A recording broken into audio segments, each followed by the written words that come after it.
Halo teman-teman, kembali lagi di Ace Commerce dan kembali lagi dengan saya Georgianus Felix Sirait dari Ace Commerce. Dan sebelumnya Ace Commerce adalah sebuah komunitas atau klub di mana entrepreneur-entrepreneur atau pengusaha muda berkumpul membagi ilmu dan bisa berbagi dalam acara-acara yang disediakan oleh Ace Commerce. Dan hari ini kami mendapatkan kesempatan yang sangat baik di mana kami bisa langsung berbagi cerita dengan Mas Willy, owner dari KJV Motorsport. Sebelumnya, boleh memperkenalkan diri, Pak? Oke, nama gue Willy, owner dari KJV Motorsport, usaha yang bergerak di jual beli motor bekas, khusus 250cc ke atas. Sebelumnya boleh ceritakan lebih dalam lagi nggak latar belakang Masnya sendiri, terus mungkin bisa cerita sedikit juga tentang latar belakang KJV Motorsport. Oke, jadi backgroundnya sebenarnya gue juga karyawan sih, jadi kerja biasa ya. Kerja biasa, dulu jadi guru bimbel, jadi translator dan lain-lain, karena kebetulan kan kuliahnya di Taiwan. Nah, terus usaha ini yang latar belakangi saya usaha adalah karena saya hitung-hitungan gitu loh. Dengan usaha yang dengan kerjaan yang saya jalanin, ya nggak mungkin bisa mencukupi kebutuhan saya. Jadi saya harus melakukan apa nih gitu, biar bisa dapat yang lebih gitu. Nah, kenapa latar belakangnya KJV ya? Karena dulu sebenarnya gue hobi motor aja sih. Hobi motor, jadi pakai jual beli gitu, jual bosen. Ya kurang lebih begitulah sampai jadi kayak sekarang. Ya. Kalau boleh tahu, Pak, dulu jurusan waktu kuliahnya itu apa? Nggak nyambung, gue kuliah teknik kimia. Teknik kimia? Iya. Terus di Taiwan lagi kuliahnya, Mandarin lagi pakainya. Nggak nyambung lah. Oke. Boleh ceritain nggak, Mas, kayak suka dukanya waktu mulai KJV Motorsport? Suka dukanya banyak ya, yang rugi-ruginya banyak, yang dulu kena komplainan sana-sini, karena jujur dulu milih motor kita belum sedetail sekarang gitu, namanya juga baru-baru mulai dulu kan. Meskipun nggak sampai jual motor yang amburadul, kacau balau gitu lah motornya, cuman tetap ada kualitasnya beda lah sama yang sekarang, namanya juga baru-baru. Nah, itu juga suka duka sih. Kalau sekarang relatif hampir zero komplain sih, kalau sekarang udah jarang banget. Cuman kan pas mau mulai kita struggling di sana. Usaha KJV Motorsport ini sudah berapa lama? KJV udah 5 tahunan. Udah 5 tahunan, berarti dimulai tahun 2014 nih. Kurang lebih 2014 akhir. Langsung berhasil, Pak, atau dulu pernah coba usaha lain? Pastinya enggak dong. Dulu pernah usaha kayak susu, juga pernah mau buka bimbel, les-lesan gitu. Pernah mau jualan gulali dan lain-lain, banyak. Sampai gue juga lupa. Karena terlalu banyak. Nah, cuman akhirnya yang berjalan malah yang nggak direncanakan gitu. Karena kan semuanya natural aja kita. Let it flow aja. Berarti terinspirasi memang dari hobi ya, Mas ya? Dari hobi, dari peluang yang ada, dari jalan hidup juga kali ya. Emang dari sini. Kalau usaha KJV Motorsportnya sendiri ada berapa karyawan, Pak, kira-kira? Kita mulai dari, dulu nggak ada karyawan mulainya, dari nol. Sekarang ada, nggak banyak lah, cuma sekitar berapa ya? 20 kali ya? 20. Nggak terlalu banyak. Itu di semua cabang? Di semua cabang, rolling.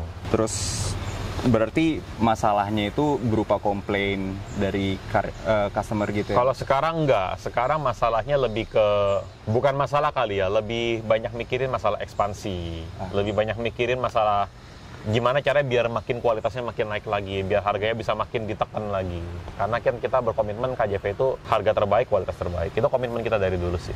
Kalau dari komplain malah sebenarnya jujur udah hampir zero komplain kita. Jadi hampir nggak ada komplain sama sekali sih. So far jual ya aman, karena memang kita jualan motor yang kondisinya ya 9 ke atas gitu loh, nggak jualan motor-motor yang aneh-aneh. Terus kalau semisal ada masalah yang seperti itu, Mas, kalau masalah ekspansi, cara menyelesaikannya itu kayak gimana? Masalah ekspansi, ya kita harus nguli lah. Dalam arti nguli ya harus kerja gitu. Harus luangin waktu, luangin pikiran, ya luangin modal lah, bensin segala macam ya buat cari-cari gitu. Ya pasti namanya ekspansi kan nggak mungkin bisa cuman modal lihat internet, oh ya di sini aja gue buka di sini, ya nggak bisa. Kan perbandingannya banyak, pertimbangannya banyak, dan lain-lain. Berarti harus ngelakuin kayak market research gitu ya? Ya, belum lagi juga masalah permodalan, masalah stoknya, kualitasnya, karyawannya, ya jadi nggak sesimpel itu sih. Terus kalau sekarang ini target utama dari KJV Motorsport ini siapa itu? Target utama maksudnya pangsanya? Ya. Pangsa pasarnya semua orang yang demen motor. Bahkan in fact kadang-kadang kita yang beli motor adalah orang yang nggak suka motor juga pernah beli motor di kita. Gitu, nggak suka motor loh, cuma mau ikut-ikutan temennya aja. Ada yang punya, aku juga pengen punya, gitu. Ya ada juga. Jadi target pasarnya adalah segala sesuatu yang related sama motor sih bisa jadi target pasar sih. Dan mereka pada saat mulai mau beli motor kan mereka pasti membandingkan belinya di showroom mana ya gitu. Nah itu ya kenapa kita selalu berkomitmen pakai harga harus yang paling murah, harga harus yang paling rendah lah diusahakan. Kenapa? Karena meskipun memang banyak omongan kalau harga itu ada barang ada kualitas, cuman gue mau nunjukin gitu loh, nih dengan harga paling rendah pun lo bisa dapat yang terbaik tetap, nggak harus yang mahal. Berarti nggak ada pangsa yang benar-benar ditargetkan khusus gitu ya Mas ya? Secara spesifik nggak ada. Jadi yang beli ada dari anak muda, dari bocah ada, sampai ke orang yang udah berumur pun ada yang beli. Jadi bahkan cewek pun ada yang beli gitu loh. Jadi general. Kita tinggal kasih aja pokoknya motor-motor kualitas yang bagus, harga yang bagus, tahu orang datang ke kita. Orang dari kalangan manapun. Terus cara memasarkan produk itu ke pangsa yang general itu kayak gimana? Sekarang kan zamannya ada media sosial. Ya. Jadi cukup pakai media sosial dengan skill yang kita punya, dengan cara marketing yang kita punya, ngajarin orang, jadi orang bisa ikutin cara kita. Dengan harga tadi yang saya bilang, dengan kualitas, ya begitu deh. Pokoknya sebisa mungkin kita harus reach orang sebanyak mungkin. Kalau bicara media sosial nih Mas, media sosial yang paling sering digunakan sama KJV Motorsport untuk kegiatan pemasaran itu media sosial apa? Kalau dulu kan zamannya bukan media sosial Mas, dulu zamannya adalah forum jual beli, kayak Kaskus, Facebook, FJB Facebook ya, apa sih namanya tuh? Ya kayak gitu-gitulah, ya grup Facebook, jual beli, terus OLX ya. Sekarang udah rada beda, sekarang kita pakainya lebih ke Instagram. Dan dari Instagram kita juga mulai bergerak ke YouTube. Kalau dari Instagram berarti sekarang udah nggak masarin produk di FB lagi gitu ya Mas ya? FB hampir nggak ada deh, kita cuma link account doang sih. Jadi kayak udah apa adanya aja di FB gitu. Karena memang sekarang orang banyak kan nyari dari Instagram ya. Beda negara, beda platform yang digunain ya. Jadi kebanyakan kalau Indonesia masih Instagram sih. Kalau website KJV?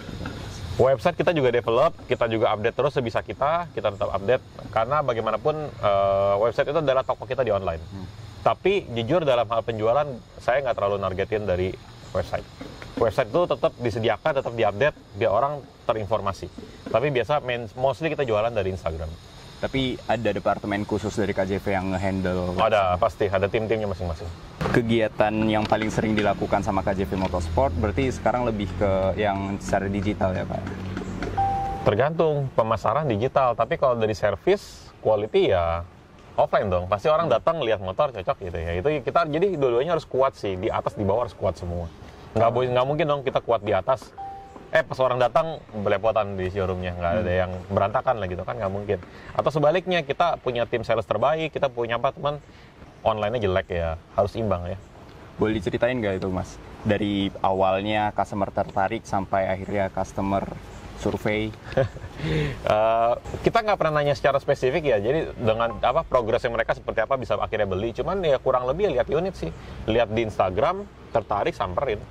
Begitu aja. Ada yang lebih gokil lagi, lihat langsung transfer. Ada juga kan kebanyakan lihat ya tetap datang mau lihat di internet, terus lihat Instagram mau lihat langsung gitu. Ya kurang lebih seperti itu. Dia suka ya dibayar gitu. Baik Pak.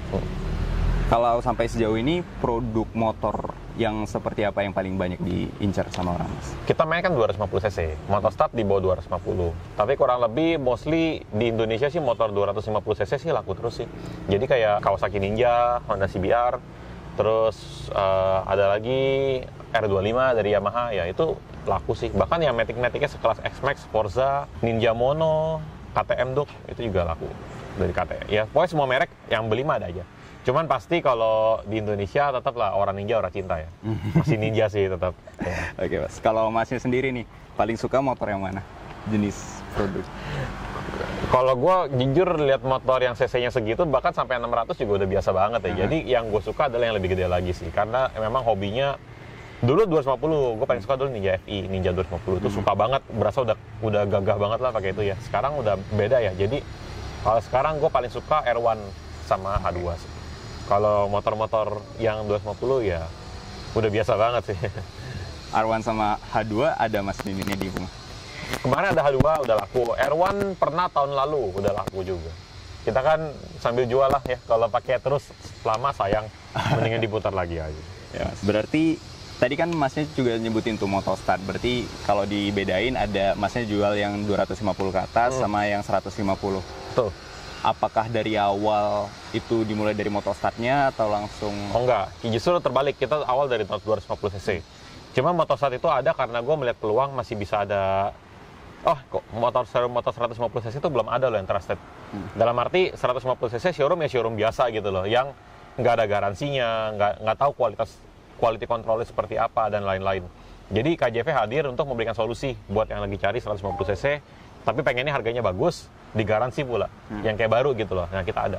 Dan terjawab, dari so far kita punya customer di 150 cc, overall puas dan jualannya juga lumayan sih di sana. Karena ya ada kebutuhan pasar di situ. Gitu. Ya. Kita ngisi aja sih. Boleh ceritain nggak Mas, kayak impact digital atau sosial media untuk KJV Sport? Dimana kan kita tahu juga kalau KJV Sport ini followers di Instagramnya itu udah 180k lebih.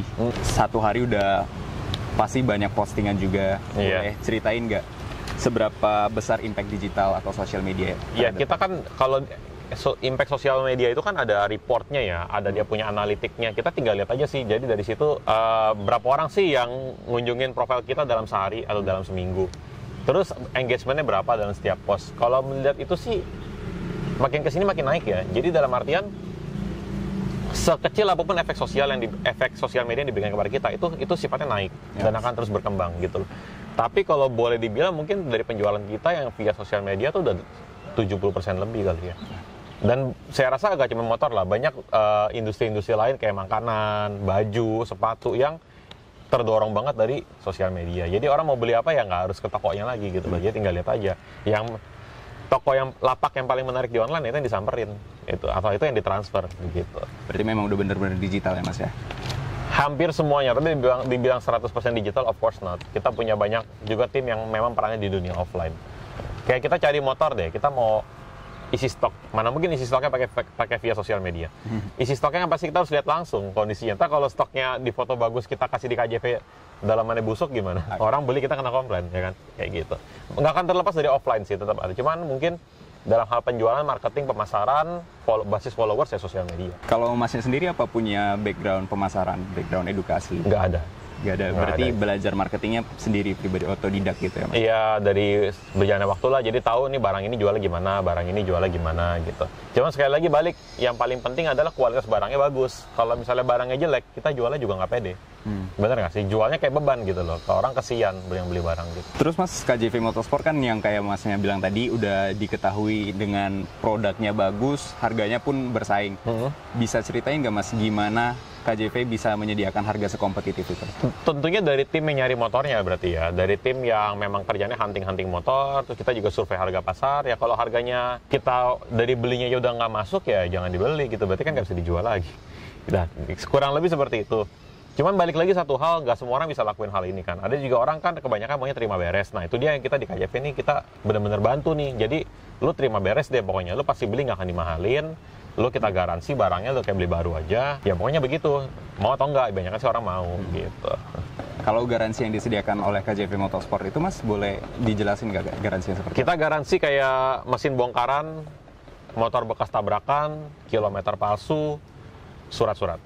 Itu udah vital banget lah ya. Itu udah benar-benar inti dari jualan motor ya itu.